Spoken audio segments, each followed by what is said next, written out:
Alors aujourd'hui, je vais parler de corpus et plus concrètement de polysémie verbale.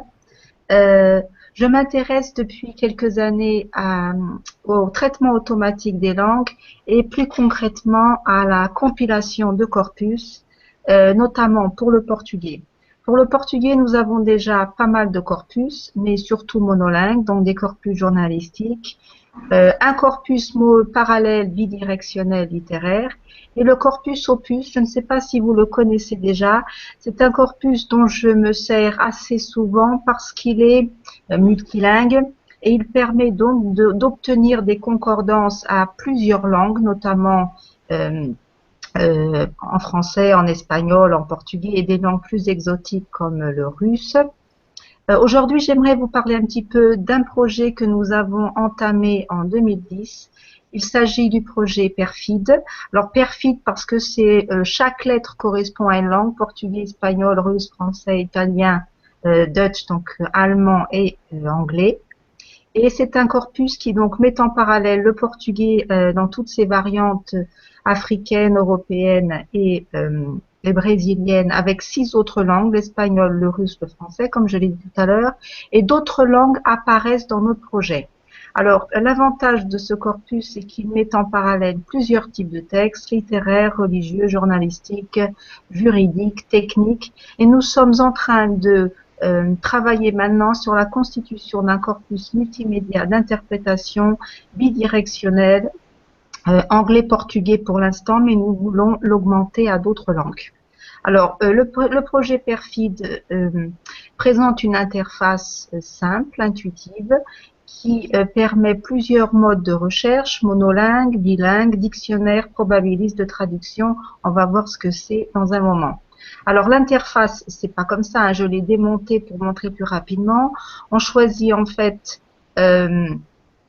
le mode de recherche, si c'est dans une seule langue ou dans 2 langues, la paire de langues que l'on veut travailler, le type de corpus ou les corpus sur lesquels on veut faire reposer notre recherche, et finalement, on peut faire une recherche par search, donc on accède à la concordance monolingue ou bilingue, ou PTD, on va voir ce que c'est le PTD.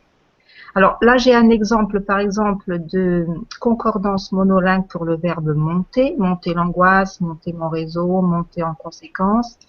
On a ici un cas de recherche bilingue simple. Donc, je veux savoir comment on traduit monter en portugais. Eh bien, j'écris monter en français et en principe, là, sur Presse Europe, je vais obtenir les traductions en portugais. On remarquera que les alternatives de traduction en portugais sont en couleur. Donc, il y a du rouge, il y a du orange. On va voir pourquoi est-ce qu'on obtient ces couleurs dans la traduction. On peut aussi, avec Perfide, faire une recherche bilingue double, c'est-à-dire que je veux savoir si 2 mots correspondent l'un à l'autre, donc monter, montare, et dans quel contexte ils apparaissent, c'est ce que j'ai ici. Et finalement, j'obtiens un PTD. Alors, qu'est-ce que c'est le PTD? Par exemple, dans le monde diplomatique, j'écris montar en portugais et j'obtiens un dictionnaire probabiliste de traduction.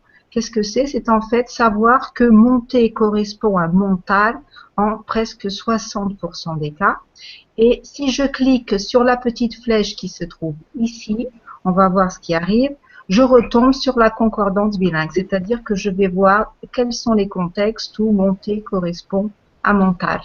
Une chose peut-être intéressante pour les traducteurs, si je clique sur n'importe quel mot de la concordance, je vais activer le PTD de ce mot. C'est-à-dire qu'à chaque fois, on peut savoir quelles sont les stratégies de traduction pour les mots sur lesquels on clique. Alors, ces PTD sont circulaires. Qu'est-ce que ça veut dire qu'ils sont circulaires? Donc, je suis partie de montar portugais. J'obtiens le PTD de montar. On avait vu que c'était monter, mener, mettre, etc. Si je clique sur les petites flèches qui sont ici, les flèches centrifuges qui se trouvent à côté de monter, eh bien, je calcule le PTD en français. C'est-à-dire que je pars du portugais, je vais vers le français, je reviens vers le portugais. Et donc, on remarquera qu'à monter en français correspondent plusieurs traductions en portugais. Subir, comme en espagnol, je pense. montar, organizar, vigiar, elaborar, urdir. Ce qui est intéressant, c'est que donc en cliquant à nouveau sur cette petite flèche qui est ici, je retombe sur la concordance.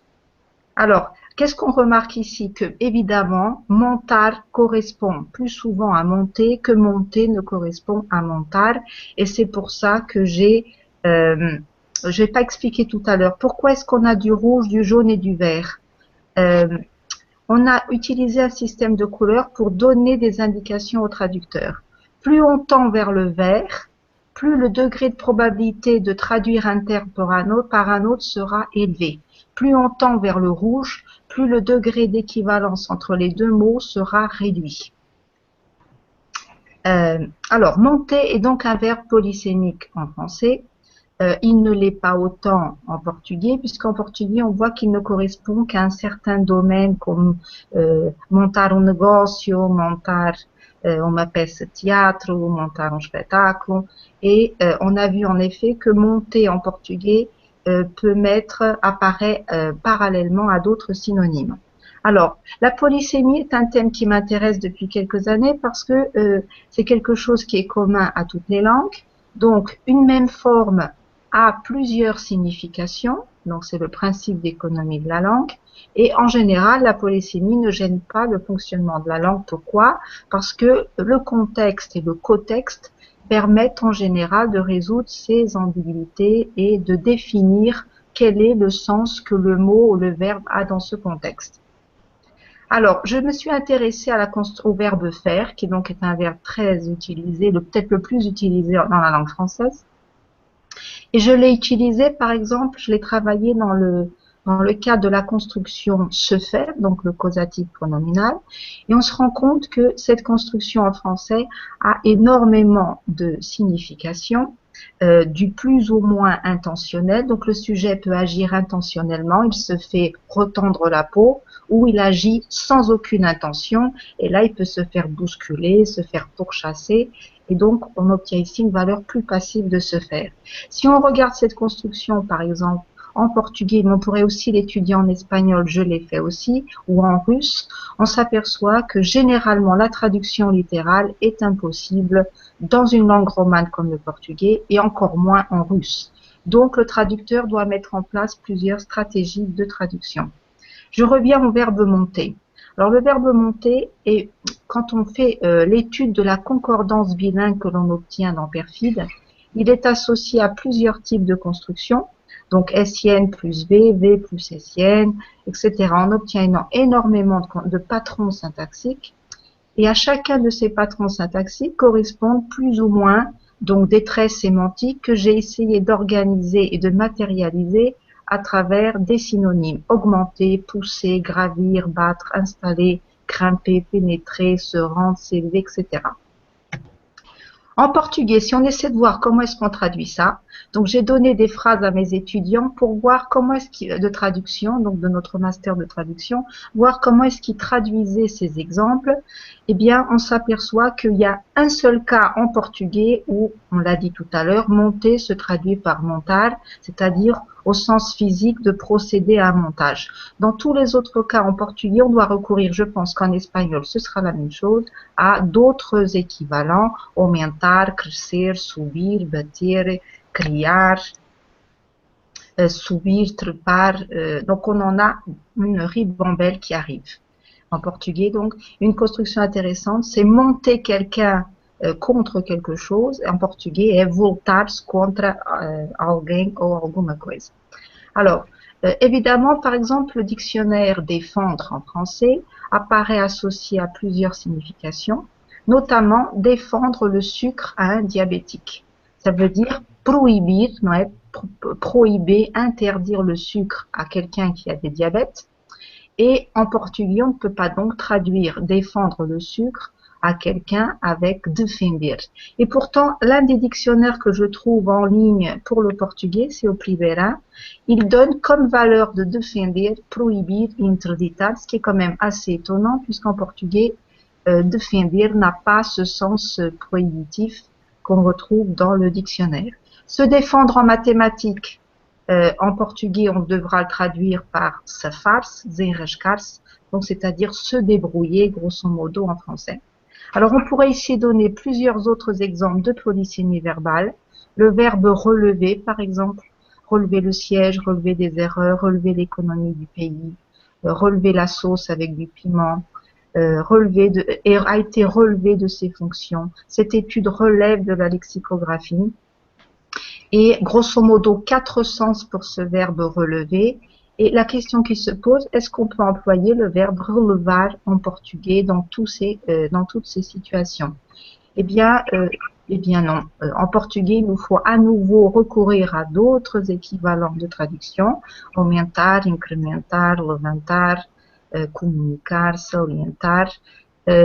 Quelqu'un qui a été relevé de ses fonctions en portugais, on dira destituído, demitido, cessation. Donc le traducteur est obligé de mettre en place d'autres alternatives. Un cas où quand même relever semble possible en portugais, c'est le dernier cas où on a semble relever du domaine, mais le dictionnaire portugais estime que relevar dans le sens de courir, derivar, est un gallicisme. Donc ça relève du français et Infopédia n'en parle même pas, donc n'attribue pas cette valeur à ce verbe. Alors, une chose intéressante, enfin, pour moi qui suis quand même traductrice et liée à l'interprétation, c'est voir comment est-ce qu'une même forme verbale est traduite dans ce cas en portugais. Donc, se relever sans aide, au niveau se relever au sens physique, erguer-se du chão, se relever d'une crise, se relever d'une ruine financière. Donc, on retrouve à nouveau en portugais énormément d'équivalents en traduction. Alors, ce dictionnaire français est intéressant, je ne sais pas si vous le connaissez, il a été publié en 2010 par Catherine Fuchs et Ligia Florea.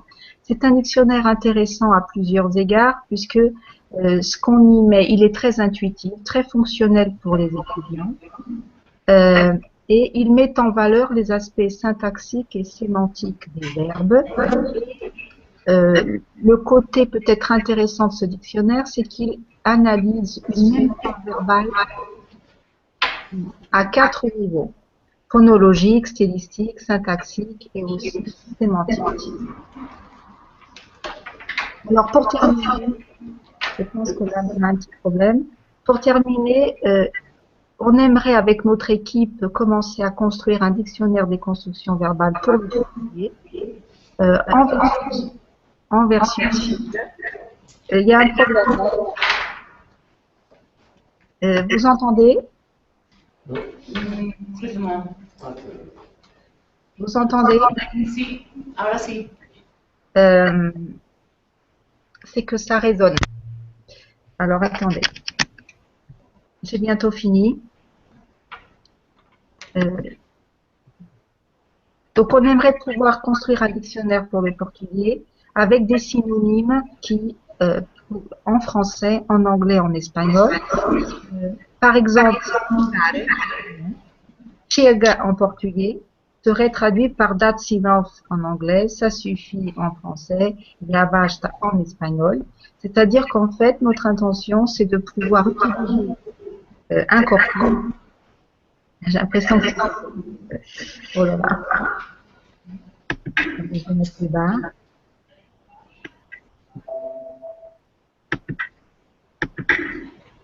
Donc, je pense que ça résonne. Também estou a. On n'entend pas. ¿Cómo? Ahora no se escucha bien. Estão a ouvir? Estão a ouvir? Estão escutando bem? Ahora sí. Então, estava aqui. Je disais que je voulais donc vous présenter ce projet Perfid par la diversité des langues, des textes et des modes de recherche. L'approche contrastive sur corpus constitue un filtre efficace d'éclairage du phénomène, donc de tous les phénomènes de langue qu'on veuille étudier. Et dans ce cas, ça permet de mettre en évidence certaines spécificités, certaines régularités du comportement des verbes, aussi bien sur les plans syntaxiques et sémantiques. Et les corpus ont un avantage énorme. Ça nous permet d'arriver à des spécificités qui pourraient ne pas être visibles par notre intuition linguistique. Donc, ce que je voulais dire ici, c'est que c'est le dictionnaire des constructions verbales qui donne un éventail des sens des verbes recensés pour intéresser également des traducteurs et des apprenants, des enseignants de langue, des lexicographes évidemment, et des éditeurs. Voilà, c'est aujourd'hui.